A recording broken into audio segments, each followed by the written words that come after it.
Cyber security-gu waa fiil ka mid ah fiildiska ugu koritaanka badan sanadadii ugu dambeeyay sababtoo ah waxaynu ku jirnaa xilli digital age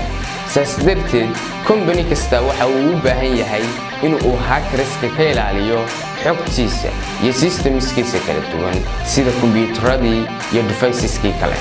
haddaba Tiigsi technology waxay ku bilaabaysaa cyber security workshop kaasi oo bixin doono macallin khibrad iyo aqoonteeda leh workshop-kan intuu socdo casharada aad qaadan doonto waxa ka mid ah introduction of cyber security sida oo kale waxaad qaadan doontaa threat intelligence and security analysis taasi oo ku baranayso qaabkii aad u ururin lahayd ama u habeyn lahayd dhammaan daldaloolada uu leeyihiin systemskaagu si aad uga hortagto inta aanay ka hor arkin hackers